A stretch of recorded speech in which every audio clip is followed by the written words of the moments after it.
गुरुर्ब्रह्मा गुरुर्विष्णुः गुरुर्देवो महेश्वरः गुरुः साक्षात् परब्रह्म तस्मै श्रीगुरवे नमः। अध्याय छठो श्लोक 35-36।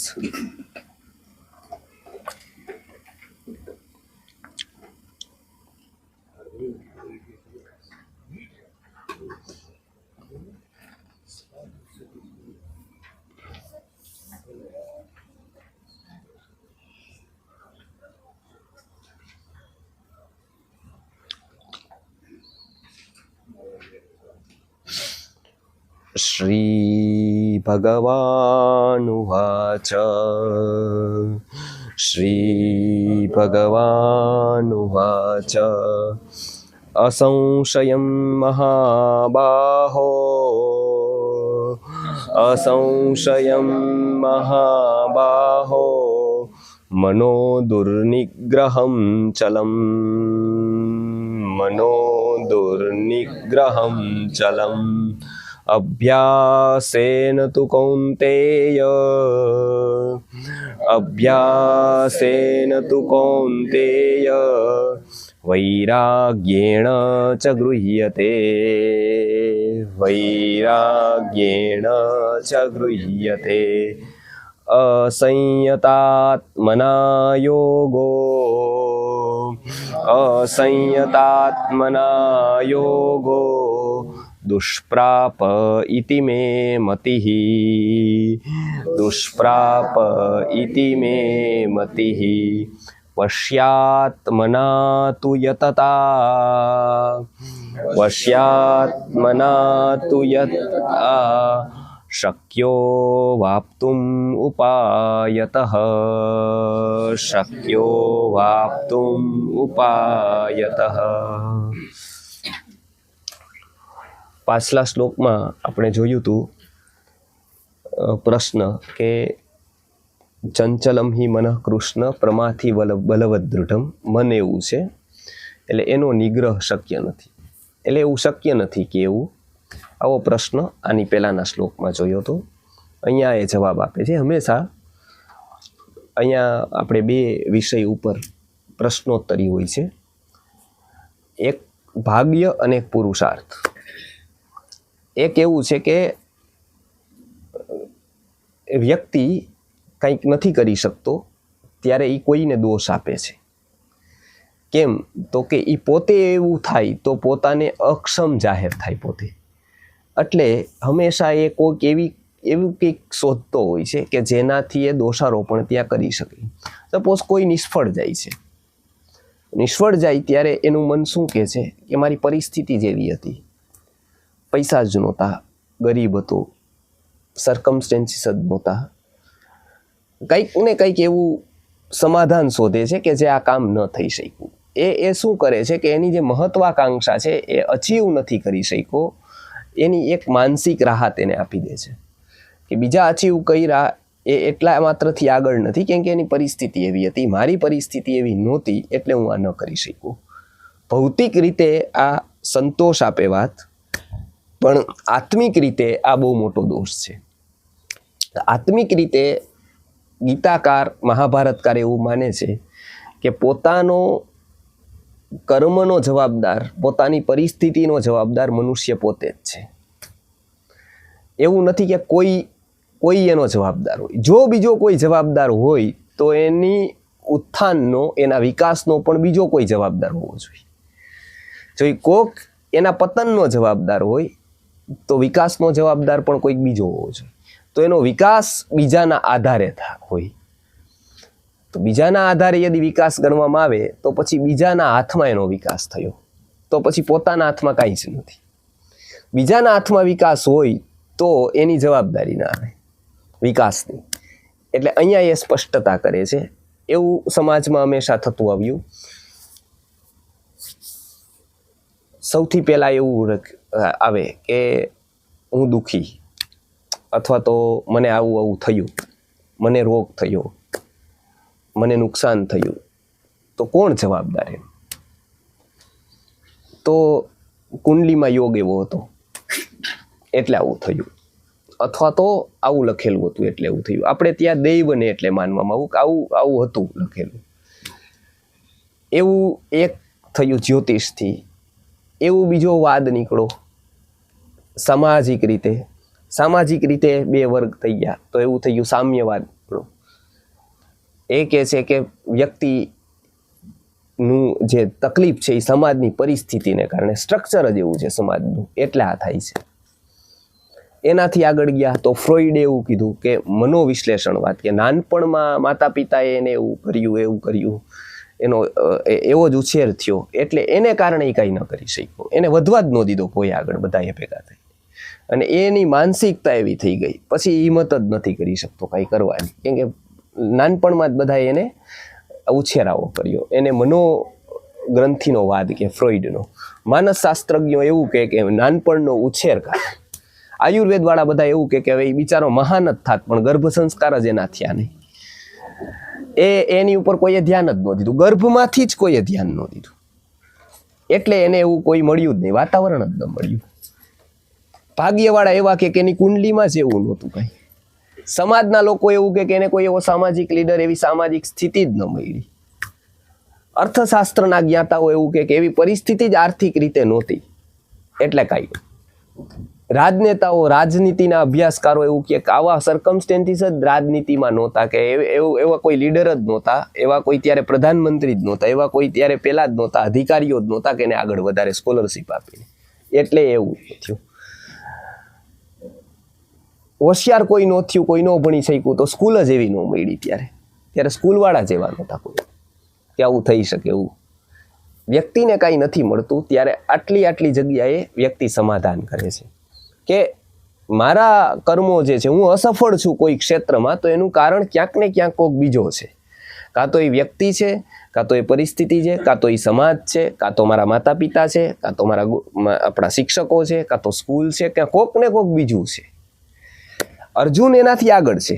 એટલે અર્જુન ઘણી બધી જગ્યાએ એવું નથી કહેતો કે એવી પરિસ્થિતિ છે, મારા માતા પિતા છે, મારું ઘર છે, મારું કુટુંબ છે, અને મને ગુરુ નહોતા મળ્યા એ છે, એવું એ નથી કહેતો. એ એમ કહે છે કે મારું મન છે. એ એમ કે બીજું બધું બરાબર, પણ મન ચંચળ છે એટલે. બાકી તો બરાબર. બાકી તો જો એ મન ચંચળ ન હોત ને તો આ બધું જ બરાબર, તો હું બધું કરી શકત, તો મારું ધ્યાન લાગી જાત, તો હું અધ્યાત્મમાં પણ વિકાસ કરી દે, તો આ બધું જ જે કહે છે ને બધું જ, પણ મન ચંચળ છે એટલે એક જગ્યાએ સ્થિર નથી રહેતું. એટલે આ બરાબર છે, પણ એમ કહે છે કે ચંચલમ હિ મનઃ કૃષ્ણ પ્રમાથી વનવદૃઢ. મન એવું છે એટલે એ બીજા બધા કરતા એક સ્ટેપ આગળ આવી ગયો. એને એવું ન કીધું કે બીજું કોઈ છે, પણ એને એમ કીધું કે મન છે એ મારું છે, પણ મન છે, છતાંય એમ ન કીધું કે એનું કારણ હું છું. એને એમ કીધું કે મન એવું છે. આપણે બી એવું કહીએ કે અત્યારે હવે માયા જગતની એવી છે કે આમાં નથી થતું એમ. આપણે કોને દોષ આપી છીએ? તો કે આપણે એમાં ઇન્વોલ્વ છીએ, પણ આપણે શું કહીએ છીએ કે પરિસ્થિતિ એવી છે મારી, એટલે હું બરાબર છું પણ મારી પરિસ્થિતિ એવી છે. એટલે એ નિયરેસ્ટ છે, એવું નથી કહેતો કોક બીજો છે. એ એમ કહે છે કે આ અમને વળગ્યું છે આખું, આ બધું આ બધી વસ્તુ છે ને એ અમને વળગેલી છે, એટલે અમે ફ્રી નથી. જો એ કાંઈ ન હોત ને તો આ બધું જ થઈ શકત, પણ આ બધું છે એટલે ન થઈ શકે. એ ન હોત તો થઈ શકત બધું. આ શું થયું કે એ નિયરેસ્ટ, એ દૂરને કોઈને દોષ નથી આપતો, પણ એ નિયરેસ્ટ પોતાની પરિસ્થિતિને આપે છે. અર્જુન પણ અહીંયા એવું કરે છે, એ કહે છે કે નહીં, મન ચંચળ છે, બાકી કાંઈ વાંધો નથી, બાકી બધું જ બરાબર, પણ આ બધી જ વસ્તુ થઈ શકત, પણ ક્યારે? જો મન ચંચળ ન હોત તો. એટલે એને પ્રશ્ન કર્યો છે કે આ બધી વાત સાચી, પણ મન મારું ચંચળ છે, એટલે એ તમારા માટે એ બરાબર છે. કૃષ્ણને એવું ઇનડાયરેક્ટ કહે છે કે આ તમારા માટે બરાબર છે, પણ મારું મન ચંચળ છે, અને એવું નથી કે મારું છે, મન જ એવું છે, એટલે એનું કોઈ એટલે જે આ યોગ છે ને એવું ન કરી શકું, એ અસમર્થતા જાહેર કરે છે. હવે એનો જવાબ અહીંયા આપે છે. એ જવાબમાં શું કહે છે કે અસંશયમ મહાબાહો મનોદુર્નિગ્રહમ ચલમ. બરાબર. જવાબ આપવાની એક રીત અહીંયા ગીતાની એ છે કે સ્વીકાર કરવો સૌથી પ્રથમ. બને ત્યાં સુધી સંવાદમાં લઈ જવો હોય, એટલે ગીતા એક સંવાદ છે. એમ નથી કહેતા કે નહીં આવું છે જ નહીં, એવું નથી કહેતા. એવું કહેવાથી શું થાય છે કે વ્યક્તિને અહંકારને ઠેસ આવે છે કે નહીં આવું છે જ નહીં, એવું નથી કહેતા. એ એમ કે છે કે નહીં, વાત સાચી છે. અસંશયમ મહાબાહો મનો દુર્નિગ્રહમ ચલમ. એ વાત સાચી કે મન છે એ દુર્નિગ્રહ છે અને ચલમ છે. એટલે એ તો બરાબર છે કે એ તો ચલ છે જ મન તો, અને દુર્નિગ્રહ છે એટલે કાંઈ એમ સાધારણ વાત નથી એને પેલું કરવું કે એને વશમાં કરવું. એ એક સરળ છે જ નહીં. એ સ્વીકાર કર્યો એનો, એ વાતનો સ્વીકાર કર્યો. ગીતામાં હંમેશા જોશો કે જે વાતનો સ્વીકાર થઈને થઈ શકતું હોય એ વાતનો વિરોધ ન કરવો. જે વાત સ્વીકાર થઈ જતી હોય એનો વિરોધ ન કરવો. જે વાત સ્વીકાર ન થઈ શકતી હોય એનો જ વિરોધ કરવો. એટલે સૌ પ્રથમ વાત સ્વીકાર કરી લી કે મન ઓકે ચલ છે, બરાબર છે. દુર્નિગ્રહ છે એટલે કે દુર્નિગ્રહ છે એટલે નિગ્રહ કરવો કઠિન છે. ઘણી બધી વસ્તુ મનને ખોટી છે છતાં પણ છોડવી શક્ય નથી, છોડવી અઘરી છે. એ વાત સાચી, પણ છતાં એક ઉપાય છે એવું કહે છે. એ ઉપાય કયો છે? તો એ ઉપાય અહીંયા જણાવે છે કે અભ્યાસેન તું કૌંતેય. એમ કે છે કે એક ઉપાય છે મનને જીતવાનો, મનને આ સારી વાતની ટેવ લગાવવાનો. એ શું કહે છે કે અભ્યાસેન તું કૌંતેય, અભ્યાસ એક, અને બીજું શું? અભ્યાસેન તું કૌંતેય વૈરાગ્યેણ ચ ગૃહ્યતે. શેનાથી ગૃહિત થાય છે મન? શેનાથી એને બાંધી શકાય છે? તો કે બેથી. એક શેનાથી? તો કે અભ્યાસથી, અને બીજું શેનાથી? તો કે વૈરાગ્યથી. તો હવે પ્રશ્ન એ થાય કે અભ્યાસ એટલે શું અને વૈરાગ્ય એટલે શું? યોગ દર્શનકારે મન ઉપર બહુ મોટો વિચાર કર્યો છે. જ્યારે માઇન્ડ એવો શબ્દ નહોતો, એવો કોઈ કન્સેપ્ટ જ નહોતો આધુનિક જગતમાં. આધુનિક જગતમાં એવું હતું, સાયન્ટિસ્ટો એટલું જ માનતા હતા કે જે દેખાય છે, કોઈ પણ રીતે દેખાય છે, કાં તો ઇન્દ્રિયોથી દેખાય છે, કાં કોઈ સાધનોથી દેખાય છે. આજ પણ એવું છે, કાં તો ઇન્દ્રિયોથી દેખાય છે અને કાં કોઈ સાધનોથી દેખાય છે. એવી વસ્તુને સ્વીકાર થાય છે, એવી વસ્તુઓ બધા માને છે. પણ જે ઇન્દ્રિયોથી દેખાતી નથી અને સાધનોથી પણ જણાતી નથી, એવી વસ્તુ માનવા માટે બહુ અઘરું પડે છે. કેમ કે એમાં સૌથી પહેલાં તર્ક આડો આવે છે. એનું અસ્તિત્વ માનવામાં જ આપણને તકલીફ પડે છે કે એવું હોય કે નહીં. સૌ પ્રથમ મનમાં આવું થયું કે મન છે કે નહીં, હોય તો એ કેવું છે. એટલે સૌ પ્રથમ પ્રશ્ન ત્યાં આવ્યો કે છે કે નહીં, પેલા વૈજ્ઞાનિકોને. એટલે સૌ પ્રથમ આવ્યું કે એવું મન કાંઈ છે જ નહીં. મન નથી એટલે એક દરવાજો બંધ કરી દીધો તો પાછળના બધાય દરવાજા બંધ થઈ ગયા. આપણે એમ કહીએ કે અહીંયા દરવાજો જ નથી, આની પાછળ એક દરવાજો છે જ નહીં. મતલબ શું કર્યું કે અહીંનું એકનો નકાર ન કર્યો, અહીંથી લઈને પછી જેટલું આની પાછળ છે ને એટલું કાંઈ જ નથી. આપણે એક સ્વીકાર્યું હોત કે અહીંયા અમને દેખાતું નથી પણ આની પાછળ કંઈક હોવું જોઈએ, તો શક્યતા હતી એની પાછળ હોવું જોઈએ. મતલબ એ જ્યારે ખબર પડશે ત્યારે એની પાછળ કંઈક હોવું જોઈએ, ત્યારે એની પાછળ કંઈક હોઈ શકે. પણ તરત અહીંથી દરવાજો બંધ થઈ ગયો કે હોય જ નહીં. અર્થાત અહીંથી દરવાજો બંધ થઈ ગયો એટલે મન નથી એટલે શું નથી? પછી બુદ્ધિ નથી. પછી શું નથી? તો કે આત્મા નથી. તો કે પછી શું નથી? તો કે પૂર્વજન્મ નથી. તો કે પછી શું નથી? તો કે પુનર્જન્મ નથી. તો આ કાંઈ જ નથી. અહીંથી મનથી જ દરવાજો બંધ થયો, ત્યારથી લઈને આ બાજુનું કાંઈ જ નથી. કાંઈ જ નથી એટલે શું છે? તો કે આ બાજુનું બધું જ છે. તો કામ ક્યાં કરો? તો કે આટલું જ કરો, આટલું પ્રોબ્લેમ સોલ્વ કરો, બસ આટલું દેખાય છે એટલાનું કામ કરો બસ. તો કે જમાડો, ભૂખ્યો છે તો કે આ જમાડો, આને તકલીફ છે તો કે પૈસા આપો, આને કંઈ તકલીફ છે તો કે ઓહો ગરીબ છે તો કે આવી દો, ચિકિત્સા કરવી તો કે હાલો આને દવા આપી દો. સેવા એટલે આ બાજુની બધી, દરવાજાની આ બાજુની, દરવાજાની ઓલી બાજુની કોઈ કાંઈ વાત જ નહીં.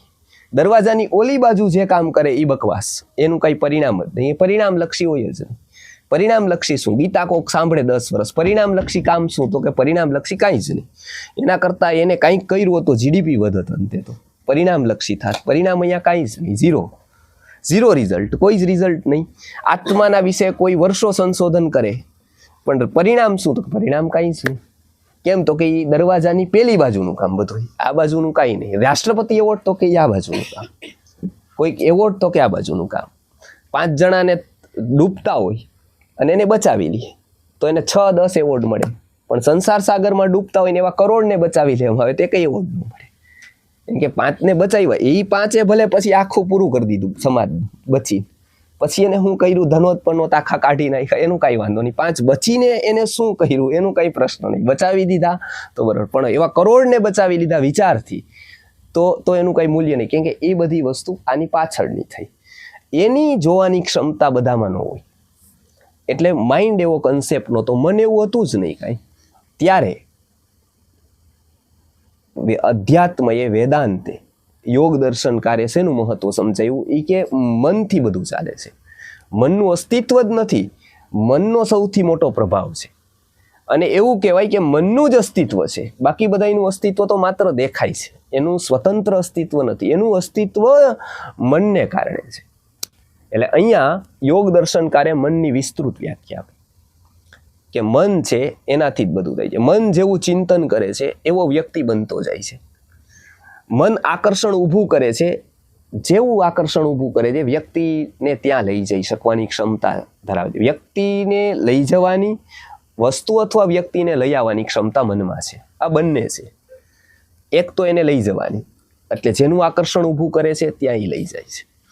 એક તો સામેની વસ્તુને લઈ આવવાની, જેનું આકર્ષણ પોતે ઊભું કરે છે એને એ ખેંચે છે સામે. એને નથી ખબર એ વસ્તુની, કેમ કે લોઢું અને લોચંબક બંને રાખો તો લોચંબક અહીંયા હશે તો લોઢાને ખેંચશે, એ લોચંબકને ખબર નથી ખેંચે છે. કુદરતી રીતે લોચંબક ખેંચે છે, એ ખેંચવા માટે કંઈ કરતું નથી, એનો સ્વભાવ જ એવો છે. એવું નથી કે એને લોઢું ખેંચવા માટે કોઈ વિશેષ મહેનત કરવી પડે, થાકી જાય છે, હવે કે કેટલું ખેંચી, હવે તો બહુ ખેંચ્યું, અમે લોચંબક એમને પડી રહેવું નથી. જેવું મૂકો છો એવું લોખંડ આકર્ષાઈને આવી જાય છે, કેમ કે એનો એવો સ્વભાવ છે. મનનો પણ એવો સ્વભાવ છે. કેવો? તો કે રાજસ અને તામસ વસ્તુને ખેંચે છે, લોચંબકની છે, એવો સ્વભાવ છે એનો. એવો સ્વભાવ છે. એટલે અહીંયા કીધું છે કે અસંશયમ મહાબાહો મનો દુર્નિગ્રહમ ચલમ. એ વાત સાચી કે એ લોચંબક જેવું છે, એ માહિતી આવી ખેંચી લેશે બધેથી, એ ખેંચવા પ્રયત્ન કરશે. એને પણ ખબર નથી, જેમ લોચંબકને ખબર નથી કે એ પોતે લોઢાને ખેંચે, એમ આપણું મન શું ખેંચી લે છે ને આપણને નથી ખબર. એ શું ખેંચે છે, આટલી વસ્તુમાંથી શું ખેંચે છે એ નથી ખબર, પણ એ ખેંચે ચોક્કસ છે કંઈક ને કંઈક. હવે એનો બીજો પાર્ટ આવે કે એ શું ખેંચે છે, તો કે રાજસ અને તામસ વસ્તુ ખેંચે છે. એટલે જેટલી ખબર મસાલેદાર, રાજસ, તામસ, એટલી ખબર વધારે વાયરલ થાય. કેમ? તો કે એ મન ખેંચતું હોય, એ મન ખેંચતું હોય એટલે કોક આપે એટલે તરત ખેંચી લે, સ્વીકાર કરી લે તરત જ. બરાબર? એ રાજસ અને તામસ ભાવની જેટલી બધી વસ્તુ હોય એટલું મન ખેંચતું રહે, કેમ કે એનો સ્વભાવ એવો. એટલે એને ચલ કીધું. હવે શું? તો કે એ બરાબર કે નહીં? તો કે ના, એ બરાબર નહીં. તો કે તો શું? તો કે એવું થતું રહે તો મન થાકી જાય. મન પાસે ક્ષમતા ન રહે. તો કે એને સાત્વિક ભાવ જોઈએ. મન પ્રસન્ન, આનંદિત, શાંત ક્યારે હોય? તો કાંઈ ન વિચારો તો એકદમ શાંત, કોઈ ભાગદોડ ન કરો, કંઈ જ ન કરો, ત્યારે જોજો શાંતિ હોય એકદમ. પણ હજાર જગ્યાએથી હજાર કામ હોય તો આપણે અશાંત થઈ જઈએ, સ્ટ્રેસ થાય, ટેન્શન આવે, આ બધું જ થાય મન ઉપર. એટલે યોગ દર્શનકારે બે ઉપાય બતાવ્યા. એમને શું કહ્યું કે તત્ર સ્થિતો યત્નો અભ્યાસ. પહેલે કીધું કે અભ્યાસ વૈરાગ્યાભ્યામ તન નિરોધ. યોગ દર્શનકારે શું કીધું? પતંજલિએ અભ્યાસ વૈરાગ્યાભ્યામ તન નિરોધ. મનનો નિરોધ કરવો, ચિત્તવૃત્તિનો નિરોધ કરવો તો શેનાથી થાય? તો કે અભ્યાસ વૈરાગ્યાભ્યામ તન નિરોધ. અભ્યાસ અને વૈરાગ્યથી એનો નિરોધ થાય. આ પેલું યોગ સૂત્ર છે. આ અહીંયા ગીતામાં શું કીધું? અભ્યાસેન તુ કૌંતેય વૈરાગ્યેણ ચ ગૃહ્યતે. અભ્યાસથી અને વૈરાગ્યથી મન ગૃહિત થાય છે. જે યોગ દર્શનકારે કીધું એ જ અહીંયા ગીતામાં કીધું. તો કે અભ્યાસ એટલે શું અને વૈરાગ્ય એટલે શું? તો બેયની વ્યાખ્યા યોગ દર્શનકારે કીધી. તત્ર સ્થિતો યત્નો અભ્યાસ. તત્ર સ્થિતો યત્ન અભ્યાસ. ઉત્તમ સ્થિતિમાં રહેવા માટે જે પ્રયત્ન કરવામાં આવે વારંવાર એને શું કહેવાય? અભ્યાસ કહેવાય. એટલે સાત્વિક વસ્તુમાં ક્યાંય પણ તમે પ્રયત્ન કરો રહેવાનો. પ્રયત્ન એટલે કરવો પડે કે સહજ ન હોય. કોઈ પણ સારી વાત લાવવી હોય ને જીવનમાં તો શું કરવું પડે? તો કે પ્રયત્ન કરવો પડે. અને પ્રયત્ન કરતો રહેવો પડે. કરવો પડે એવું નહીં, કરતો રહેવો પડે. કેમ કે એકવાર કોઈ પણ વસ્તુ કરવી શક્ય છે, એ ફ્લકમાં થઈ જાય, એ ઉત્સાહમાં થઈ જાય, પણ એ જ વાત રિપીટેડલી કરવી ને એમાં શું જોઈએ? તો કે એમાં અભ્યાસ જોઈએ. એવું કરવી ને એનું નામ જ અભ્યાસ. એટલે એમને શું કીધું? તત્ર સ્થિતો યત્નો અભ્યાસ. એવી સ્થિતિમાં રહેવા માટે પ્રયત્ન કરવો, એને શું કીધું? અભ્યાસ કીધું. આ પહેલી વાત થઈ. અભ્યાસ એટલે આ રાજસ અને તામસ ભાવ મન ખેંચે છે, એને જોવું કે સાત્વિક ભાવ એને ખેંચે, એ સાત્વિક ભાવને લે. એટલે શું કરવું? તો કે સાત્વિક વાતાવરણમાં રહેવું. તો કે મનને આકર્ષણ શેનું આપવું? રસ શેમાં લગાવો? કેમ કે મનનો એક સ્વભાવ છે, જેમાં રસ હશે ને એને ઈ ખેંચશે. જો સેલ આવે સાડીનો, આનો આ બધાનો, પહેરવાની કેટલી હોય લોકોને? તો કે 2-3, મેક્સિમમ 5-10. પહેલાના કાળની વાત છે, હવે કદાચ બીજા સેલ લાગતા હશે. અમે વારાણસીમાં હતા ત્યારે સાડીઓ બધે હોય, નવી ડિઝાઇનની. દિવાળી આવે એટલે સેલ લાગે બધા. હવે કેટલાક લોકો તો એ લેવા જાય, અને કેટલાક લોકો અમને આશ્ચર્ય થતું તું, જોવા જતા હતા ત્યાં. કેમ કે અમે નીકળી એટલે દરરોજ ત્યાં જોઈ. તમને કંઈક સાડી દરરોજ લેવા જતા હશે આ સાડી? તો કે ના, દરરોજ જોવા જાય, છેલ્લે દિવસે બધી 1-2 લઈ. તો એ શું? તો કે રસ હોય. રસ હોય ને એટલે લેવા પછી જાય, પહેલાં જોવા જાય. એમ કે રસ હોય એટલે એને ખેંચે. એને સાડી નથી ખેંચતી, એને સાડીમાં રસ ઊભો કર્યો. જે જગ્યાએથી અમે નીકળતા હતા, તો અમને ખબર જ ન હોય કે ક્યાં કઈ ટીંગાતી હતી, કયો સેલ આવી ગયો, એ સેલ પાછો ક્યારે વયો ગયો એ ન ખબર. પણ બુકની દુકાન હોય તો એ અમને ખેંચતી હતી. તો અમને ખબર હોય કે નવી બુક આવી, તો સામે બોર્ડ માર્યું હોય કે હવે નવી પુસ્તકો છપાઈ ગયા છે. તો અમે ઓને ન ખબર હોય, ત્યાંથી 50 વાર નીકળે તો કે છપાતા રહીએ પુસ્તકો. તો એક જ વસ્તુ હતી, એક જ લાઈનમાં હોય, જિંદગીભર ત્યાંથી નીકળવામાં આવે, એકને કાંઈ જ ખબર ન પડે. અને એકની બધી જ ખબર પડે. કેમ? તો કે બંને જોતા નથી, બંને એમાં રસ ઊભો કર્યો છે એકે, એટલે એને હાઇલાઇટ થઈને દેખાય. જેને રસ ઊભો કર્યો હોય, સાવ નાના અક્ષરે હોય તો બી એને આમ મોટા એ દેખાય, અને ઓને આટલા બોર્ડ માર્યા હોય તો પણ ન દેખાય. તો એ શેનું હોય? તો કે રસ ઊભો કર્યો હોય. મન પણ જ્યાં રસ ઊભો કરે ને એને ખેંચી લે, ગમે ત્યાંથી. એટલે આપણે ત્યાં એવું છે કે યોગ્યતા વ્યક્તિ ઉત્પન્ન કરે ને, એમ ત્યાં ગુરુ ગમે ત્યાંથી એને મળે. કેમ કે એને રસ ઊભો કરે, સારી વસ્તુમાં રસ ઊભો કરે એટલે એને બાનું ન રહીએ કે અમને કોઈ મળ્યું નહીં. ક્યાંક તો વસ્તુ છે જ સાચી અને સારી છે જ. શું છે? તો કે વ્યક્તિને રસ નથી. તકલીફ બધી એક જ જગ્યાએ, એને રસ નથી. ઈ રસ ઊભો કરવો પડે એને. એને રસ ઊભો કરવો, એનું નામ અભ્યાસ. તત્ર સ્થિતો યત્નો અભ્યાસ. હવે શું થાય? તો કે ઈ રસ જ્યારે ઊભો કરતો જાય ને, ત્યારે એ ઉલટી દિશામાં એનો રસ ઊભો કરે, અને આખો સમાજ એને ખેંચવાનો પ્રયત્ન કરતો હોય. નાની વસ્તુથી લઈને બધા જ લોકો એને એક તરફ લાવવા માંગતા હોય. કેમ કે એ અહીંયા જશે એટલે કેટલાક માટે એ નકામો થઈ જશે. એ સમાજને ખબર છે કે જો કોઈ વ્યક્તિ આ તરફ આવે એટલે કેટલાક માટે એ નકામો થાય. કેમ કે એની આધારે ઘણા બધા લોકોનું અહંકાર, ઘણા બધા લોકોનું એની સાથે જોડાણ હોય. એટલે શું થાય કે સામે પક્ષે સમાજ, કુટુંબ, પરિવાર, ભાઈબંધ, બેનપણી, માસી, સંબંધીઓ, આ બધા જ લોકો ક્યાંક ને ક્યાંક એને ખેંચતા હોય. કેમ ખેંચતા હોય? તો કે એને એમાં રસ હોય, અને વ્યક્તિનું એક માનસ શાસ્ત્ર હોય કે પોતાને જેમાં રસ હોય ને, એને બીજાને એમાં રસ લાગે ને, એનો એક સબકોન્શિયસલી એનો પ્રયત્ન હોય. એ ચાહે કોઈ બીમાં હોય. કોઈ સારી નોવેલ વાંચે ને તો બી 2 જગ્યાએ ફોન કરીને કે આ બહુ સારી છે, એટલે નોવેલવાળા એને રોયલ્ટી ના આપે. પણ એવું શું કામ ઈ કહે? કેમ કે એનું માનસ એને એવું કરાવે, એને ન ખબર હોય. પિક્ચર જોઈ આવે, બહુ સારું હોય, તો એ 10 જણાને ફોન કરીને કહે કે બહુ સારું જોઈ આવજો. તો ઓલા લોકો એને કોઈ રોયલ્ટી નથી. અચ્છા, પુણ્ય બી નથી થતું. કાલો એવું એ 10 ને કહેશે એટલે એનું ક્યાંક ડાયરેક્ટર લખી લેશે ઉપર, અને પછી એને વાર તહેવારે કંઈક કામ ગિફ્ટ મોકલી દેશે, એવું બી ન થાય. પણ એને જે સારું લાગ્યું ને એને કે, એને જેમાં રસ છે ને એ બીજાને કેવા પ્રયત્ન કરે. એટલે પહેલી વસ્તુ થાય, ઉત્તમ વસ્તુઓમાં અભ્યાસ કરો, એમાં રસ લગાડો. એટલે શું થાય? તો કે એવું હોય કે વિપરીત વસ્તુઓ છે ને એનું ખેંચાણ થતું જાય. એટલે બુદ્ધિમાન વ્યક્તિ છે ને એ ભાગ્યે જ સુખી હોય. લોકો એમ કહે કે બહુ બુદ્ધિવાળા થઈ જશો એટલે સુખી થઈ જાવ, તો ઉલટું થાય. મૂર્ખમ સતમ જીવતી. મૂર્ખ લોકો છે ને લાંબુ જીવે. કેમ? તો કે એને કોઈ પ્રશ્ન જ ન હોય જિંદગીના. એટલે એટેકથી લઈને બીજા બધા રોગો થવાની ઘણી ઓછી સંભાવના છે. કેમ? તો કે એને એવા કોઈ પ્રશ્નો જ નથી. દુઃખમ સર્વમ વિવેકીન, યોગ દર્શનકાર કહે છે કે બધા જ દુઃખો વિવેકી લોકોને છે. વિવેકી નથી એને કોઈ દુઃખ જ નથી. એટલે જેમ બુદ્ધિમાન વ્યક્તિને એમ એના પ્રશ્નો પણ વધારે.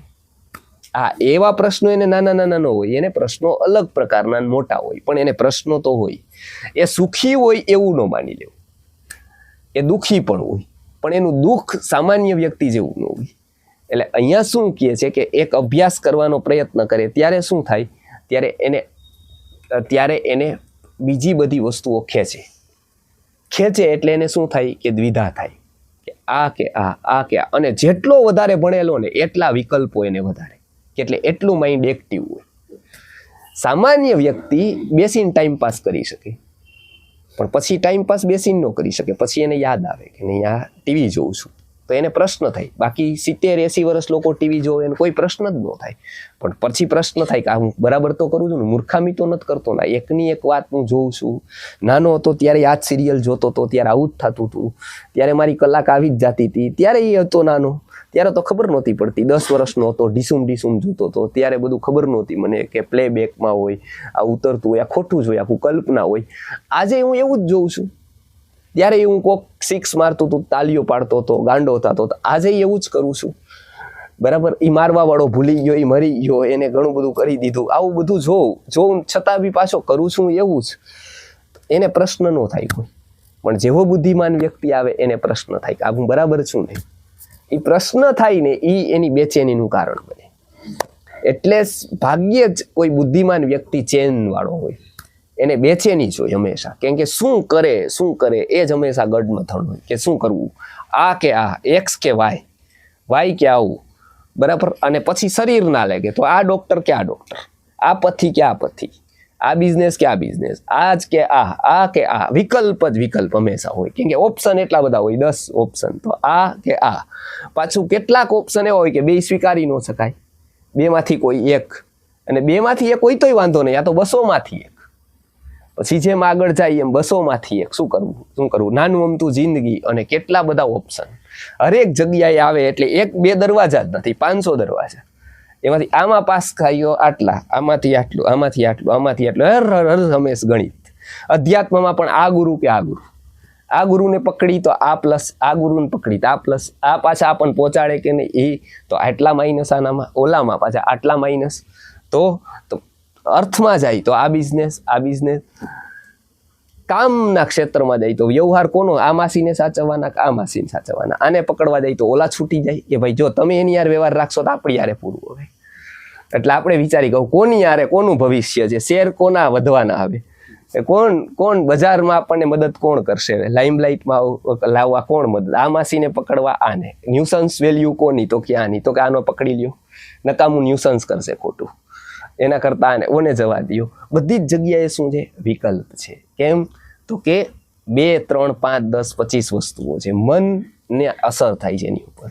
એટલે યોગ દર્શનકારે શું કીધું કે દૃષ્ટાનુશ્રવિક વિષય વસીકાર સંજ્ઞા વૈરાગ્યમ. દૃષ્ટ જેટલા વિષયો છે અને આનુશ્રવિક વિષયો છે. દૃષ્ટ એટલે જોવાયેલા અને આનુશ્રવિક એટલે સંભળાયેલા. એટલા વિષયોમાં એવું રાખવું કે એ નહીં હોય તો એ મારું કંઈ બગડતું નથી. દૃષ્ટ એટલે જેટલા પણ જોવાના વિષય છે એ બધા, અને આનુશ્રવિક એટલે સંભળાવાના વિષય જેટલા, એવા જેટલા પણ વિષયો છે એની વશીકાર સંજ્ઞા વૈરાગ્યમ.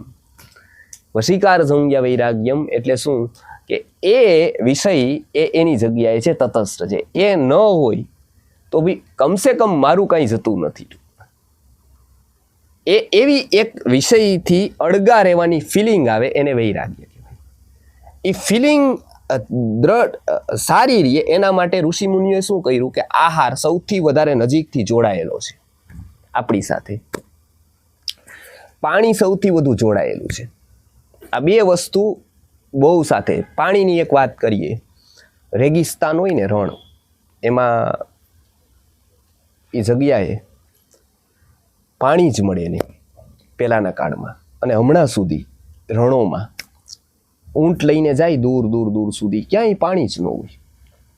એ લોકો શું કરે, એટલી બધી ભયંકર તરસ લાગે, એટલી તરસ લાગે કે ઊંટને મારી નાખે અને ઊંટની કોથળીમાં જે પાણી છે ને એ પી લે. પાણી માટે ઊંટ એના માટે એક બહુ મોટું આજીવિકાનું સાધન છે. એને મારીને એને ખબર હોય કે આ લોકેશન ઉપર એને ચીરવામાં આવે તો એમાંથી પાણી નીકળે. એ પાણી એવી રીતે એ પી લે. પાણીની કિંમત કેટલી ગણાય? તો તરસની કેટલી કહેવાય? એ તરસ બુઝાવવા માટે આવું કરે. અને આવા કેટલા બધા અરબસ્તાનોના આવા ઇતિહાસ છે કે જેમાં કેટલા બધા પશુઓને મારીને ગમે તે રીતે એને પાણી પીધું. પાણી અને આહાર બે નજીકથી જોડાયેલા છે. આ થોડાક દૂર થાય એટલે ઋષિમુનિઓએ શું કર્યું હતું કે એ બેયને અલગ રાખવા માટે એમને પ્રયોગ આપ્યો. એમને પ્રયોગ શું આપ્યો કે આહાર થોડોક દૂર રહે ને એટલે તમે ઉપવાસ કરો. આહાર દૂર રહે એટલે આહાર સંજ્ઞા ન લાગે. આહાર વિશે કાંઈ જ વિચારવાનું નહીં. આજે એ એક માનસ હતું એનું. કેમ કે જો સૌથી વધારે નજીકનો છે ને એને દૂર રાખવો હોય ને એ તો હંમેશા 3-4 કલાકે યાદ આવે છે આપણને. હંમેશા અત્યારે જમી લીધું, સવાર થશે એટલે પાછું યાદ આવશે. આપણે ભૂલીને કોકના ઘરે જશું તો કોક યાદ દેવડાવશે કે જમ્યા, નહીં તો જમી લ્યો. પાણી તો કે તરત યાદ દેવડાવશે. આપણે જમીને કોઈ એવું નહીં કે પૈસા છે ને કરા લ્યો, એવું કોઈ નહીં કે. શું કહેશે? તરત પાણી. પછી બીજું શું કહેશે કે જમી લીધું. આ તો હું પહેલાંની વાત કરું છું, હવે કદાચ આવું કોઈ પૂછતું નથી. પણ પહેલાંના કાળમાં પાણી અને આહાર આ બેયનું પૂછવામાં આવતું. એટલે વારંવાર એને રેમરિંગ થાય, યાદ દેવડાવે. કેમ તો કે શરીરની જરૂરિયાતો છે. એટલે ઋષિમુનિએ શું જોયું કે આ બે ઉપર પ્રયોગ કરવામાં આવે, આ પ્રેક્ટિસ કરવામાં આવે મનને આ તરફ લાવવાની. એટલે એમને કીધું કે એક દિવસ આહાર ભૂલી જાઓ તો શું કરો? તો કે ઉપવાસ કરો. તો કે ત્યારે આહારને જ યાદ નહીં કરવાનો તમારે, કે નહીં આજે કાંઈ આહારને જ યાદ નહીં કરવાનો. હવે એવું હતું, એની બદલે શું થયું? તે દિવસે સૌથી વધારે આહાર યાદ થાય કે ભાઈ એક કેટલી આઈટમ છે? તો કે 10 આઈટમ છે. આ છે, પછી પેલી વેફર છે, એમાં બી પાછી 3 પ્રકારની છે, એમાં પાછું ઓલું છે, પાછું ઉપવાસ છે. તો શું જમવાનું બનાવશું? ઉપવાસમાંય પાછું જમવાનું હોય, એમાં બી પાછી કેટલી વેરાયટીઝ હોય. એ શું હતું? એ પ્રયોગ નિષ્ફળ ગયો. કેમ કે જે માટે કરવાનું હતું એ થયું નહીં. બીજું પાણીનો અમને હંમેશા પ્રશ્ન હતો. નાનપણમાં હતા તો કાંઈ સમજાતું નહોતું. તો કોઈ કહે કે આ કરો તો પુણ્ય મળે, અને પુણ્ય મળે તો પહેલો નંબર આવી જાય અને હોશિયાર થઈ જાય અને સરસ્વતી પ્રસન્ન થઈ જાય. હવે પાણી ન પીવાથી ક્યાં પ્રસન્ન થાય? કાંઈ પ્રશ્ન જ ન થાય. તો કે હાલો આજ નિર્જલા કરીએ. તો કે એનાથી તો કે કૃષ્ણ ભગવાન પ્રસન્ન થાય. તો કે હાલો કાંઈ વાંધો, નિર્જલા એકાદશી આવે. તો નિર્જલા એકાદશી આવે તો આખો દિવસ પાણી વગરનો કાઢવાનો. એટલે બપોર સુધી તો વાંધો ન આવે, પણ ઢળતો પોર થાય એમ તરસ વધે ખૂબ. બોલવાનું હોય, પાછું ઓલું રમતા હોય એટલે ખૂબ વધે તરસ. ત્યારે પ્રશ્ન થતો કે આના કરતાં નિર્જલા એકાદશી શિયાળામાં આવતી હોત તો કેવું સારું હતું, ચોમાસામાં રાખી હોત તો કેવું હતું. ઉનાળામાં ભર બપોરે ઉનાળામાં આટલો તડકો, આટલી ડિગ્રી, નિર્જલા અહીંયા જ કેમ રાખી ચોમાસામાં? નો શિયાળામાં રાખી, આટલા બધા એકાદશી જાય, ઉનાળો આવડો, ચોમાસું આટલું મોટું જાય, એમાં નહીં. કેમ? તો કે એને શું કરવું હતું? કિંમત બતાવી હતી પાણીની. અને એના વગર એક ક્રિએટ કરવી હતી એક લાઈન ફાસલાની. એક અભ્યાસ તમે કરો. એટલે આ બધા પ્રયોગ હતા. એક આહારનો હતો, એક પાણીનો હતો. એ સૌથી વધારે નજીકના હતા એટલે એના ઉપર થયું. એવી રીતે ધીમે ધીમે શું થાય? તો એ કોઈ પણ એક સબ્જેક્ટ છે એનાથી એ સેપરેટ થાય. મન એ સેપરેટ થાય એટલે પેલી વસ્તુ દૃષ્ટ અને અનુશ્રવિક. હંમેશા વ્યક્તિ જેમાં જે વિષયોમાં એ ખેંચાતો હોય, જે વિષયોમાં એ વારંવાર જતું હોય એનું મન, ત્યાંથી એ સેપરેટ થવાનું શરૂ કરે. મન એકવાર સેપરેટ થાય કોઈ પણ વિષયથી એટલે એની મનની શક્તિ આપોઆપ વધી જાય. પહેલાના કાળના વિદ્યાર્થીઓ આટલું બધું યાદ શું કામ રાખી શકતા હતા? મન સેપરેટ થતું હતું બધાથી. આજ આપણે ઘરે વિદ્યાર્થીને રાખી છીએ એટલે એક પણ વિષયથી સેપરેટ નથી થતું. એની એ જ જગ્યાએ મન છે જ્યાં બધા ઘરે રાખે છે, માસી હારે, મામા હારે, ટીવી હારે, ઓના હારે. હવે એ વ્યક્તિ પૂરું થઈ ગયું. હવે એ સર્જનાત્મક ક્યારેય ન થઈ શકે. સર્જનાત્મક વ્યક્તિને ક્રિએશન જો લાવવું હોય ને, એટલે જે વ્યક્તિ કંપનીનો ડાયરેક્ટર હોય, મોટું કાંઈક કલાકાર હોય, મોટો તત્વજ્ઞાની હોય, એને હંમેશા પબ્લિક હારે જ રહેવાનું જ ન હોય. જો ડાયરેક્ટર મજૂરો હાર બેસે, મિટિંગ ભરી દે, કે કોઈક સામાન્ય મેનેજરો હાર બેસે આખો દિવસ, તો એ સમજવાનું કે હવે સર્જન ન કરી શકે. સર્જન હંમેશા કોઈ પણ વસ્તુનું હોય એ એકાંતમાં જ થાય. સર્જન શક્તિ મન સેપરેટ થયા વગર કોઈ દિવસ ન હોય. એટલે એને હંમેશા એકાંત જ સેવવાનું હોય. એ ઢગલો કરીને માણસોનો બેસે તો એ ચર્ચા વિચારણા ને એવું બધું થાય, એનાથી કાંઈ થાય નહીં. એ સર્જન પછી પૂરું થઈ ગયું, ભૂલાઈ ગયું. એને ઓપરેશન કરવા માટે બેસવાનું હોય. સર્જન કોઈ દિવસ બધાની સામે થાય નહીં. કેમ કે સર્જન કરવા માટે મનને સેપરેટ થવું પડે. ઓપરેશનલ માટે તો એ બધાની હારે હોય તો ચાલે, બસ એટલું જ. પણ સર્જન જ્યારે વ્યક્તિને કરવું છે ત્યારે સેપરેટ થવું જોઈએ મન. અને આવી ખૂબી મનની કુદરતે જ રાખી દીધી કે જેમ એ સેપરેટ થયું એની શક્તિ વધી ગઈ, જેમ બીજી થયું બધાની વચ્ચે થયું એમ એની શક્તિ ઘસાઈ ગઈ. એટલે જોજો, જેમ રાજનીતિમાં વ્યક્તિ હોય ને એટલોય મનથી દુર્બળ થતો જાય, કેમ કે એટલોય પબ્લિક વચ્ચે રહીએ, એટલે એકદમ એ વ્યક્તિ લગભગ જડ થઈ ગયો હોય. પછી એને બોલવાનું કઈ હોય નહીં, ગમે તે બોલી દે. એમ કે હું તારું કામ કરી નાખીશ, પછી ફોન ન ઉપાડે, એમ કે આ થઈ જશે. એ બોલવા માટે જ હોય, કેમ કે આખો આત્મા એને મારી નાખ્યો હોય. જેટલો પબ્લિક માર્યો હોય આપણને એમ થાય આ કેટલી બધી ખ્યાતિ થઈ ગઈ. ખ્યાતિ નથી થઈ એની, એને આત્મા વેચ્યો છે એટલો. એક ખોટું બોલીને એક આત્મા વેચ્યો, બીજું ખોટું બોલીને બીજો, ત્રીજો ખોટો બોલીને ત્રીજો. ધીમે એકવાર ગિલ્ટી થઈ, બીજી વાર ગિલ્ટી થઈ, પછી ગિલ્ટી આવવાની બંધ થઈ ગઈ. લગભગ એ મૂર્છિત થઈ ગયો. એટલી બધી એનામાં લઘુતા ગ્રંથિ આવી, કેમ કે કોઈ મોટો ન કહે એને તો એની બેચેની થઈ ગઈ. એટલે વ્યક્તિ જેમ સોશિયલ થાય, જેમ બધી જગ્યાએ જાય, કેટલાક માઇનસ ઋષિમુનિઓએ કીધા. અહીંયા શું કહે છે કે અભ્યાસ વૈરાગ્ય અભ્યામ તન નિરોધ. બીજું શું છે તો કે વૈરાગ્ય એટલે શું તો કે જેટલા વિષયો છે એટલામાંથી 2-3 નક્કી કરો, એમાંથી સેપરેટ લ્યો. કોઈ એવી ટેવ છે આપણને પિક્ચર જોવાની, સિરિયલ જોવાની, કલ્પના કરવાની, બીજાની વાત સાંભળવાની, ત્યારે મનને ટેવ પાડો. એને કરો કે આ મારે નથી સાંભળ્યા છે. સિરિયલ જોવાની ટેવ છે એ મનને ખોટી કલ્પનામાં લઈ જાય છે. ઝઘડો કોઈનો થાય એવી આપણે કલ્પના કરવી, કોઈનું ખૂન થાય, કોઈને નિરાશા થાય, કોઈનું ખરાબ થાય એવી કલ્પના મનને પાડવાની ઇનડાયરેક્ટ પડે છે. જ્યારે કોઈ વ્યક્તિ પિક્ચર જોવે છે, સિરિયલ જોવે છે અથવા બતાવે છે, ત્યારે શું થાય છે, મનને કલ્પના કરવાની, ખોટી કલ્પના કરવાની આદત પડે છે. ગેમ રમે છે, ગેમ રમવાથી બીજા કોઈનું કાંઈ નથી જાતું, પણ ગેમ રમવાથી મનને આદત ખોટી પડતી જાય છે. એને નથી ખબર કેવી આદત ક્રિએટ કરે છે મનની. એ જો ખોટી આદત મનને પડી ગઈ ને એને કાફી છે, બહુ નથી સમજતું, પણ એ બહુ સેન્સિટિવ છે. એ કેટલું બધું એમાંથી ઉપાડી લેશે. એટલે જેટલા સાધનો વધતા જાય છે એટલું મન દુર્બળ થતું જાય છે, સાધનાથી ભાગતું જાય છે, અને એના પતનનું કારણ બને છે. કેમ કે મનથી જ મોક્ષ છે, મનથી જ બંધન છે. એટલે યોગ દર્શનકાર અહીંયા સારો ઉપાય બતાવે છે. શું કહે છે કે વૈરાગ્ય શું દ્રષ્ટાનુશ્રવી, જેટલા દેખાતા રહેલા અને સંભળાતા રહેલા વિષયો જેટલા પણ છે એનાથી મનને સેપરેટ કરવું. સેપરેટ કરવાથી મનની શક્તિ વધી જશે. કલ્પના કરવી છે તો કે સારો વિચાર કરવો, સારી કલ્પના કરો. એટલે આ એક કલ્પનાની શક્તિ મનની છે, એની વિશે વાત કરેલી કે એને સેપરેટ કરવું અને કલ્પના સારી કરવી. એટલે અહીંયા કીધું કે અભ્યાસ અને વૈરાગ્ય જેવા વિષયો છે એનાથી થોડુંક સેપરેટ મનને કરવું, એનાથી એનું ગ્રહણ થાય છે. હવે કોના માટે સરળ છે તો કે અસંયતાત્મના યોગો દુષ્પ્રાપૈતિ મે મતિઃ. જે સંયમિત વ્યક્તિ નથી, હવે પછીના શ્લોકમાં કહે છે, એના માટે આ દુષ્પ્રાપ એટલે એના માટે અઘરું છે.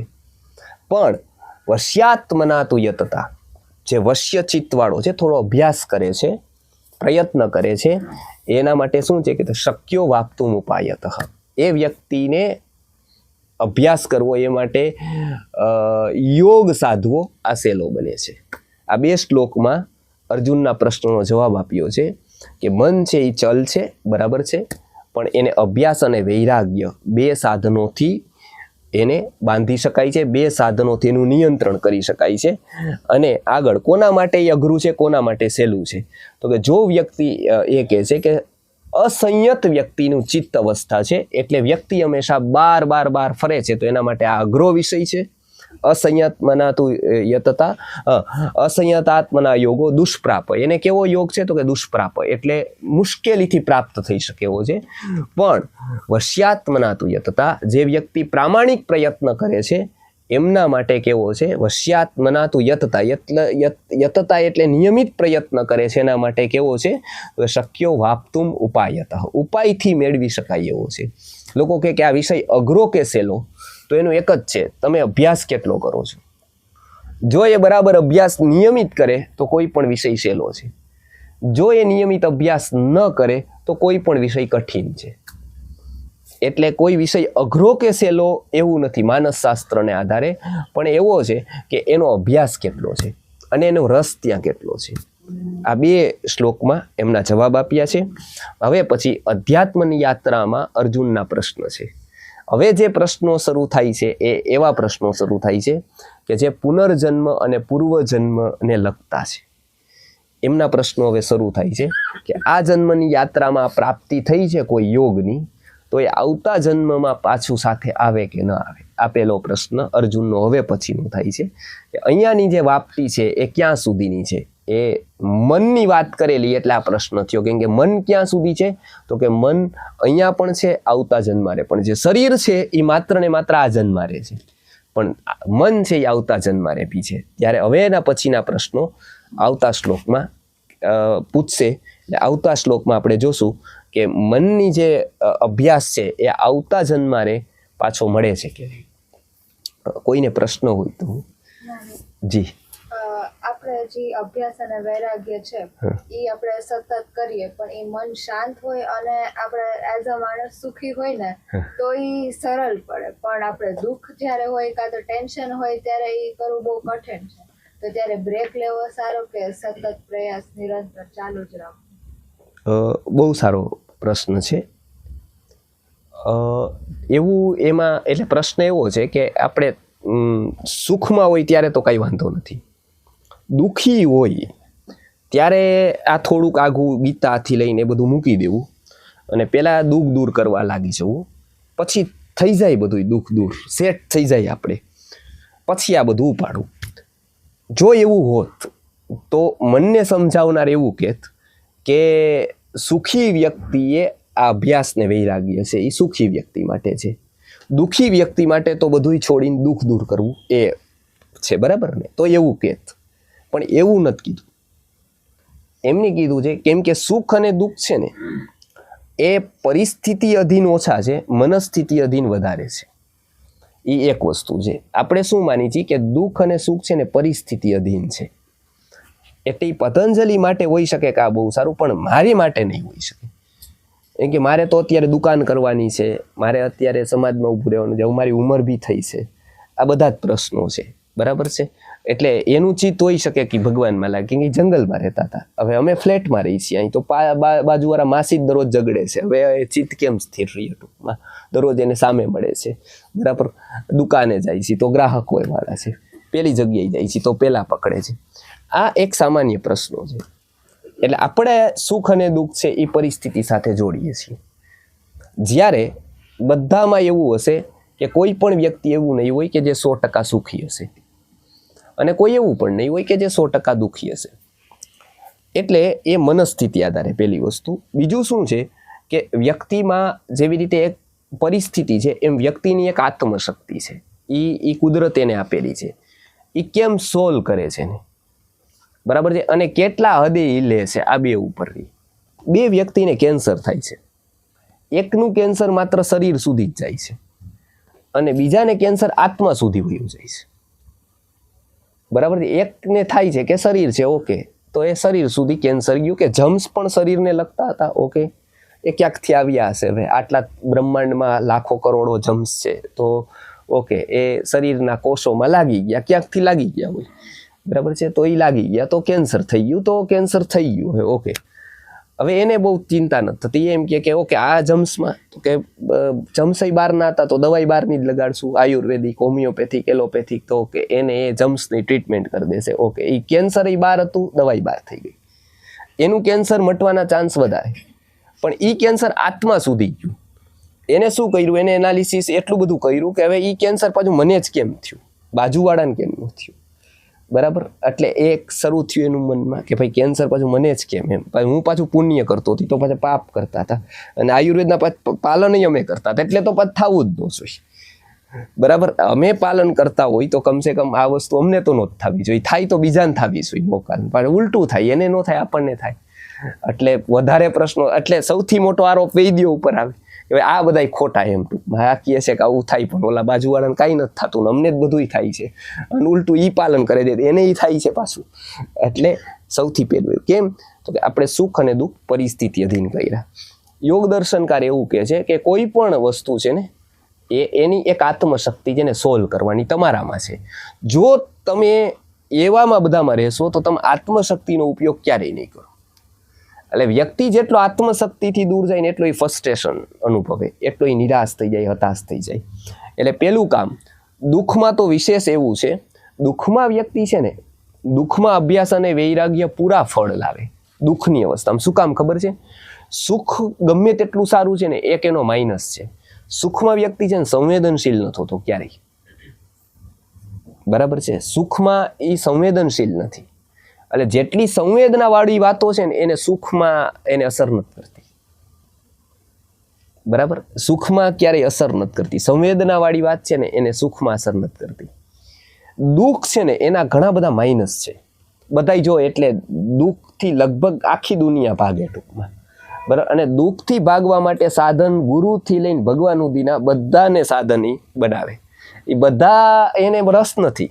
એને એક જ રસ છે, મારે મારા દુઃખથી છૂટવું છે. ગુરુને કહે તમે શું કરી શકો આમાં કયો? એટલે કે હું આટલું કરી શકું. તો કે ગુરુને કહે કે તમારી એન્ટ્રી આલો, તો તમે આટલું 20-25% કામ કરી શકો, તો કે હાલો આવી જાવ. ભગવાનને કે તમે કેટલું કરી શકો? એમાં બી ક્યાં ભગવાન વધારે હવું કરી શકે ટૂંકમાં? તો કે તો કે હાલો અહીંયા. એને શેમાં રસ છે? તો કે દુઃખથી છૂટવા. દુઃખનો એક માઇનસ, બધા માઇનસ હોવાથી એક પ્લસ છે. એ કુંતી કહે છે મહાભારતમાં, વિપદ સંતુ ન શશ્વત તત્ર તત્ર જગતગુરુ. હવે આવું કોઈ 3600ની છાતી વાળો માગી શકે માનો? એ એમ કહે છે કે મને જન્મો જન્મો દુઃખ આપો. આવું તાકાત છે કોઈની માગવાની? હાલો બહુ કહે કે આ 36 છે, 3600 ને 36,000ની છાતી હોય તો એવું કોઈ માગે? ભૂલમાંય માગે. અને માગીને મળવાનું હોય તો 100% નો માગે. ગમે એની પાસે માગે, પણ આ તો કૃષ્ણ પાસે એવું કહે છે. માનો આપણને ખબર જ છે કે આ ગુરુજી તાકાત જ નથી કઈ આપી શકવાની, એની પાસે માગી લે કાલો જન્મો જન્મ દુઃખ આવે. આપણને ખબર છે કે પોતે જ એટલો હેરાન છે તો હું આપી શકવાનું મને દુઃખ. પણ કૃષ્ણ પાસે એવું કહે છે કે વિપદ સંતુ ન શશ્વત તત્ર તત્ર જગતગુરુ. વિપદ મને હવે એવું શું કામ માંગ્યું? એને એવું છે કે દુઃખમાં એક સંવેદના હોય ને એ બહુ, એટલે દુઃખમાં જે વાત તમે શીખી જાઓ ને એ સુખમાં કદાચ ક્યારેય ન શીખી શકો. દુઃખ જે આપણા અંતરને અંતરતમ રીતે અસર કરે ને એ વાત, એ સુખમાં ક્યારેય આપણે અંતરના એ છેડે ન પહોંચી શકી કે જ્યારે આપણે દુઃખમાં પહોંચી શકીએ. એટલે દુઃખ છે ને એની પૂરો ઉપયોગ કરવો અધ્યાત્મની યાત્રા માટે, કે એમાં છે ને એક સંવેદના હોય. અધ્યાત્મમાં છે ને રૂઢ આવો રફ વ્યક્તિ નો ચાલે. બરાબર છે? જેનું કઠોર ઓલું હોય ને, સાવ પથ્થર જેવો હોય ને, એ નો ચાલે. અધ્યાત્મની યાત્રામાં સૌથી પ્રથમ જો કોઈ ગુણ મોટો હોય ને તો એ સંવેદનાનો હોય. જે વ્યક્તિ સંવેદન હોય ને એ તો પહેલી પગથી છે, પછી એને સંવેદના છોડવાની છે આગળ જઈને, પણ સૌથી પહેલા તો એક્વાયર કરવાની. બરાબર? એટલે પહેલી વસ્તુ એ છે કે દુઃખ હોય ઓકે, પણ એ દુઃખમાં પણ આત્મશક્તિનો ઉપયોગ કરવાનો હોય ને પૂરેપૂરો, કે જે દુઃખમાં એ પ્રોબ્લેમ સોલ્વિંગ કરે છે આપણી આત્મશક્તિ, ત્યારે અભ્યાસ અને વૈરાગ્યની ખાસ જરૂર હોય. એમાં અભ્યાસની એટલે જરૂર હોય કે ત્યારે મનને સ્થિર રાખવું. નહીતર ત્યારે શું થાય છે કે દુઃખ વખતે વ્યક્તિ અડગ નથી રહી શકતો. દુઃખ વ્યક્તિ પડી ભાંગે છે. બરાબર? એટલે એને અડગ રાખવું જરૂરી હોય, એટલે અભ્યાસ જરૂરી હોય. એટલે આ પરિસ્થિતિને લઈને જોઈએ તો સુખ કરતાં દુઃખમાં યોગ સિદ્ધ થવાની જે ભૂમિકા છે ને એ દુઃખમાં બનતી હોય છે વધારે. એટલે સુખી વ્યક્તિ 99% નાસ્તિક થઈ જાય છે. દુઃખી વ્યક્તિ એવું નથી થઈ શકતું. બરાબર? કેમ કે દુઃખમાં એક સંવેદના છે ને એ બધું હોવાથી એક આશા એના મારીએ છે. સુખી વ્યક્તિમાં પછી એ આશા પણ નથી. એટલે આ એક સુખ અને દુઃખની ચિત્તની સ્થિતિ છે ને એ બહુ જ પેલી છે. એટલે યોગ દર્શનકારે સુખ અને દુઃખ આ બંને પરિસ્થિતિનું વર્ણન કર્યું છે. આ બંને પરિસ્થિતિનું વર્ણન કરી અને બંનેના પ્લસ અને માઇનસ કીધા છે. આ બંને પરિસ્થિતિમાં વ્યક્તિત્વ, એનું ચિત્તની અવસ્થા કેવી હોય છે એને એ જ જોવાનું છે. કે તમે એ ગમે તે હોય પણ એનો એક્સરે ચિત્તની અવસ્થા કેવી રહી, આઈધર સુખમાં ઓર દુઃખમાં. તો એટલે એવું કંઈ જ નથી કે અભ્યાસ વૈરાગ્યની જે વાત કીધી એ માત્ર સુખી લોકોને કીધી એવી નથી, પણ એ દુઃખમાં કોઈ પણ પરિસ્થિતિમાં એ ઉપયોગી છે. એ પરિસ્થિતિ નિરપેક્ષ વાત છે, સાપેક્ષ નથી. અને પરિસ્થિતિ કરતાં પણ મનસ્થિતિને વધારે લાગે વળગે છે સુખ અને દુઃખ. જી આમાં એ વાત સાચી. મન જે કંઈ પણ વિચારે છે, જે કંઈ પણ આકર્ષે છે, હકીકતમાં તમારી સામે પરિસ્થિતિ આવી શકે.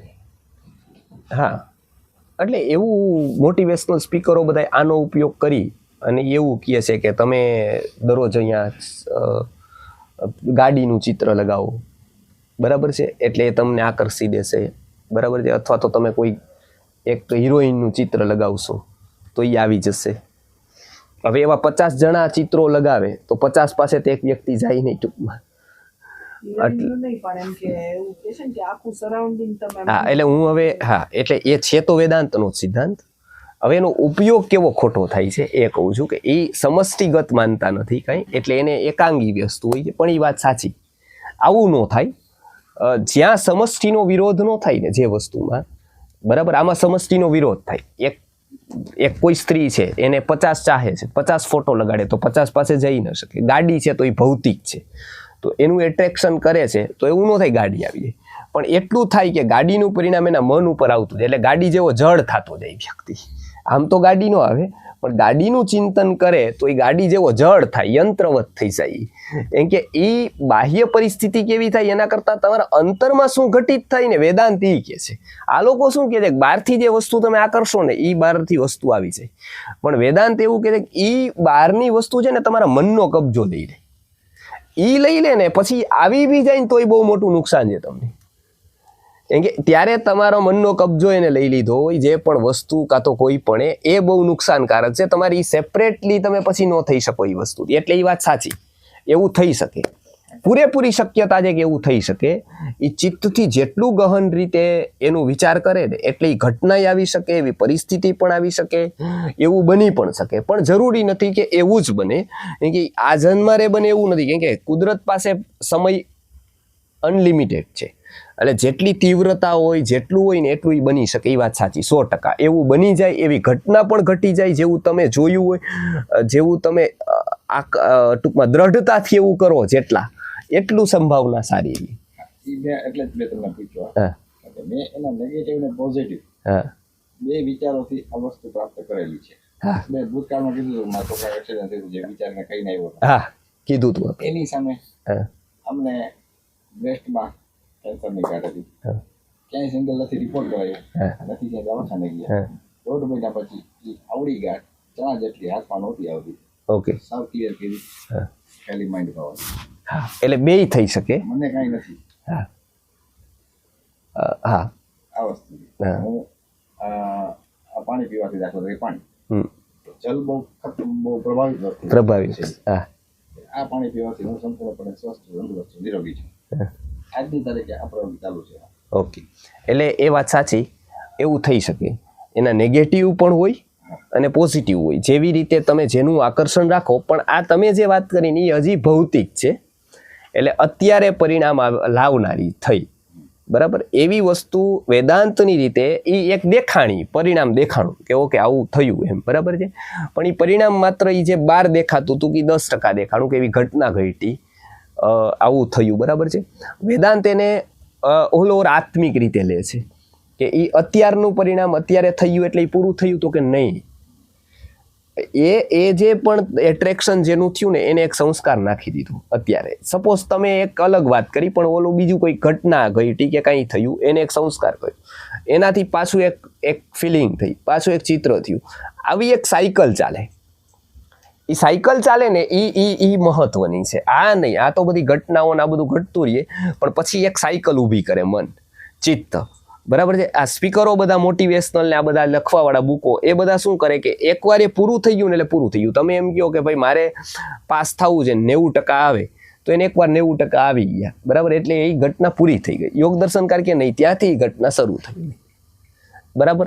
હવે શું થયું તો કે હવે એ સાયકલ ચાલી આખી તમને. હવે તમારા ચિત્તમાં એનો સંસ્કાર પડ્યો, એનો થયો, એટલે એક વાત તમારા ચિત્તે એને દ્રઢ કરી દીધી, અને એ ચિત્ત એ જ પછી માગવા માંડ્યું. એટલે જોજો તમે નાનપણમાં કોઈ પણ સંપ્રદાયમાં તમે જશા હશો, બરાબર, કોઈ પણ જગ્યાએ તમે સિમ્પલ કોઈક સંસ્કાર કેન્દ્રમાં જતા હોય, કાં તો કોઈક બાલ સભામાં જતા હોય, એનું કોઈ બહુ મોટું પરિણામ નથી, એમાં કાંઈ કોઈ ત્યાંથી જઈને કોઈ બહુ મોટું શીખે એવું નથી, પણ એનાથી એક લાભ બહુ મોટો છે. એ બાળકને છે ને એ આકર્ષણ ઊભું કરી દે. બરાબર, એને નાનપણમાં એવું એવું આપતા જાય ને પછી એ તો સંસ્કાર કરવાવાળા પાસે વયાઈ ગયા હોય ક્યાંક ફોરેન બોરેન ક્યાંય બી, જેને નોકરી મળી, પણ જે છોકરો આવતો હોય ને એને આકર્ષણ ઊભું રહી જાય. એટલે એ મોટા થાય ને એમ એને શોધતા હોય બધું કે ભાઈ હવે આવું સારું ક્યાં થાય છે, સારું ક્યાં થાય છે, એટલે એ શોધતા રહી. એમાંથી એને 10 જગ્યા ખરાબ મળે, એકાદી હાર સારી મળે, એટલે એ ત્યાં જોઈન થાય. આ કરાવે કોણ એને? તો કે જે નાનપણમાં એના ચિત્ત ઉપર નાખ્યું ને બધા એ થઈને એ એને અસર કરે. એ મોટા થઈને એ સંસ્કાર રૂપે એ વર્તુળ ચાલુ થાય એનું. પછી ઓલા બધા નિમિત્તો એ તો વયા જાય પોતપોતાની રીતે ક્યાંક બીજી ત્રીજી, પણ એને નથી ખબર કે એને શું કર્યું હોય, એને એ ખબર નથી આટલું મોટું આનું પરિણામ હોય. પણ એ વ્યક્તિને છે ને એક સાયકલ ચાલુ કરી દે કે જે માતા પિતાને ન ખબર હોય. હવે એ પરિણામ બહુ મોટું લાવે. એ મોટો થાય ને ત્યારે એના જે ચિત્તમાં નાનપણથી જે સાયકલ નાખવાની હોય ને એ અજાણતામાં નાખી દે, એને ન ખબર હોય. એ તો પણ એ અજાણતામાં નાખી દે ને એનું આકર્ષણ ઊભું કરે. એટલે ઓલા તો વયા જાય પણ એને સારી વસ્તુનું આકર્ષણ રહી ગયું, એટલે એ ચિત્તની એક સાયકલ એને સ્ટાર્ટ કરી દીધી. પછી તો અહીંયા જગતમાં આવા બધા લોકો હોય એટલે એમાંથી કોઈકને કોકની યારે કનેક્ટ થતા રહીએ લોકો, કોકને પકડતા રહીએ, કોકને છોડતા રહીએ, આખામાં આવું ચાલે. પણ એ જે ચાલે ને યોગ દર્શનકાર કહે છે ને એ ચિત્તમાં એક સાયકલ તમને રિધમ નાખી નાના હતા ત્યારે, અને એ રિધમે તમને દોડતા કરી દીધા. એ ખબર જ નથી આપણને કે એવી રિધમ આપણામાં સેટ કરી દીધી. કોકે ન ખબર પડતા એ બાલ સભાએ કે સંસ્કાર કેન્દ્રએ કે XYZ કોઈ પણ વ્યક્તિએ કે એ ચોકલેટ માટે કરી, નાસ્તા માટે કરી, પણ એવું એને સેટ કરી ન ખબર પડતા. એટલે એ બાળકના ચિત્તમાં એ રિધમ ગોઠવાઈ ગઈ. હવે એ 10, 20, 15, 20, 25 વર્ષનો થશે એટલે એ કન્ટિન્યુઅસ એ શોધતો રહેશે. આમ ના, હવે મનની જે શક્તિ છે એ બહુ ખતરનાક રીતે કામ કરે છે. આજ મારો દીકરો હાથમાં ગાંઠ થઈ હતી, આવડી ગયા. હવે ડોક્ટર એમ કે ચકમાં ઓપરેશન કાઢવી પડે. મેં કીધું તને ગાંઠ થઈ છે બરોબર, પણ એ સિવાય તો તારો શરીર બરોબર છે, એનો ખાલી તું ધન્યવાદ ચાલુ કર. બીજા દિવસે ગાંઠ બીજા આ શક્તિનો બ્રહ્માંડનો કે જે કાંઈ આપણે એનો પ્રભાવ છે કેટલી હદે એમ કે એટલે ઈ એવું છે કે એક અહોભાવનો પ્રભાવ છે કે ઓકે તમે તમારી મનસ્થિતિ ફરિયાદ વગરની કેટલી કરી શકો છો, એટલું મન છે ને એ તમારું શક્તિશાળી બનતું જાય.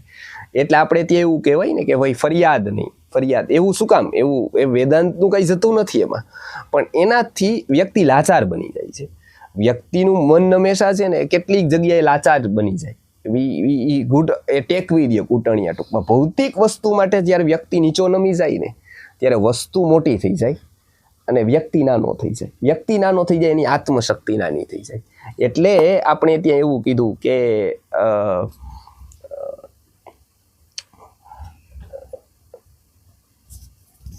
મહાભારતમાં શ્લોક છે આખો, એમાં એમને માંગ્યું છે અનાયાસેન મરણમ.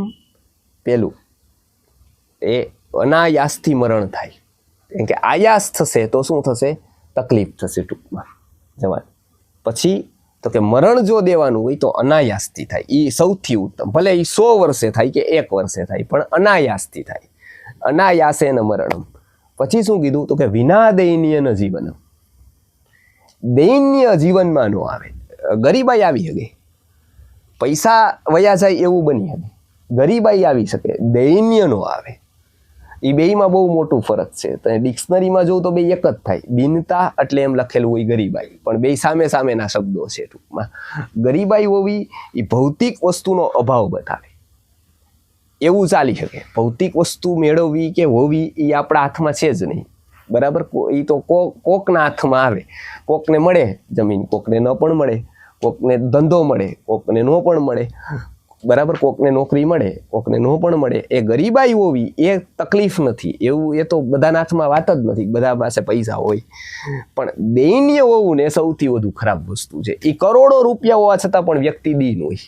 એની પાસે કરોડો હોય છતાં પણ વ્યક્તિ દીન હોઈ શકે, અને કોકની પાસે કાંઈ ન હોય છતાં એનામાં દૈન્ય ન હોય. એટલે એને માગ્યું છે ને એ બરાબર માગ્યું. એમને કીધું કે વિના દૈન્ય ન જીવન, મારામાં કોઈ દિવસ દીનતા ન આવે, બરાબર. મારી આત્મશક્તિ એવી દ્રઢ રહીએ, ખુમારી એવી રહીએ કે કોઈનું મારે જોતું જ નથી. કોઈ દિવસ મારે પૈસા માટે, ભૌતિક સુખ સગવડતા માટે મારે દીનતા કોઈની પણ જોઈએ નહીં. મારામાં દૈન્ય આવવું જ ન જોઈએ. એ દીનતા મારે એવી કરવી જ નથી. કોઈને ભાઈ સાહેબ બાપા કરવા પડે ભૌતિક વસ્તુ માટે, તો એટલી વસ્તુમાં આપણે આત્મિક રીતે હીન થઈ જાય. આપણી કિંમત ખોઈ બેસીએ, આત્માની જ કિંમત ખોઈ બેસીએ કોઈ ભૌતિક વસ્તુ માટે, કોઈ વ્યક્તિ માટે. એટલે એમણે બીજું માંગ્યું કે વિના દૈન્ય ન જીવનમ, દૈન્ય વગરનું મારું જીવન બને. તો શું થાય? આ બે વસ્તુ ઘટિત થાય ને તો ચેતના ઈ સ્તરે જાય તો શું થાય? તો કે અંતકાલે તવ સામીપ્યમ દેહી મેં જગદીશ્વર. તો અંતકાલે તવ સામીપ્યમ, આ ત્રણ વસ્તુ મને દે, બીજું કાંઈ અર્જ નહીં, બીજું બધું લઈ લે. પણ શું શું દે? તો કે અનાયાસેન મરણમ, પહેલું. બીજું શું? તો કે વિના દૈન્ય જીવનમ, દીનતા વગરનું જીવન. એમાં ક્યારેય દીનતા જ ન આવે. કદાચ મારે આજે મારી પાસે સોનાની થાળી હોય અને કાલે કદાચ પતરાવડું હોય ને કદાચ જમવાનું બી ન હોય, તો ભાઈ ખુમારી અકબંધ હોય, એ તેજસ્વીતા એવી હોય કે નહીં, એ કોઈનું બી વસ્તુ હોય એ મારે જોતી જ નથી. મારે કોઈના મહેનતની નથી જોતી, કોઈના પરસેવાની નથી જોતી, કોઈના હકની નથી જોતી, અને કોઈની દ્રષ્ટિવાળી નથી જોતી, અને કોઈની દયાની તો બિલકુલ નથી જોતી. કોઈ મને દયા ખાઈને દઈ દે કે હવે હાલો બોલો બહુ કર્યું, હવે હાલ્યો હાલો, હવે એવું મારે જીવન નથી જોતું. આ મહાભારત કાળની છે ને ઉત્તમ માંગણી છે ટૂંકમાં. એ શું કામ? કેમ કે એ મનને જાણે છે જેટલું એ દીન થઈ જશે ને એટલું નીચેની તરફ રહેશે. એ નાનો હિસાબ કિતાબ શરૂ કરશે જો મન દીન થશે તો, અને જેટલું ગૌરવપૂર્ણ થશે ને એટલું એનું ગણિત છે ને ઉપર જશે. એ મનની અગાધ શક્તિ જે આપણે વાત કરી ને, એ જ મહાભારત કાર કહે છે કે એ ગૌરવપૂર્ણ રીતે જો મન ઉપર ચડે ને એટલે મન છે ને એની અસીમ શક્તિઓ બહાર આવવાની સંભાવના, અને દીનતા ઉપર જો નીચે જવાનું શરૂ થાય એટલે અક્ષમ્ય વસ્તુને છે ને દાવ ઉપર લગાવીને બહુ ક્ષુદ્ર વસ્તુઓ પ્રાપ્ત કરે. અનંત એવો આત્માને દાવ ઉપર લગાવી દે અને નાનું અમથું પદ અથવા તો નાના અમથા પૈસા એ મેળવી લે. એ તુચ્છ એવી વસ્તુ મેળવવા માટે ઉત્તમ એવા આત્માને દાવ ઉપર લગાવે, ઉત્તમ એવી આત્મશક્તિને દાવ ઉપર લગાવી દે. એટલે આ શિક્ષણ વ્યવસ્થામાં આપણે જો કોઈની ડિવેલ્યુ કરી હોય ને, આપણે મકાનનું કિંમત સમજ્યા, સિમેન્ટની સમજ્યા, શેર બજારની સમજ્યા, શેરની સમજ્યા, બધું એને શીખડાવવામાં આવ્યું. માત્ર એને એક જ વસ્તુ ન શીખડાવવામાં આવી, આત્માની કિંમત શું.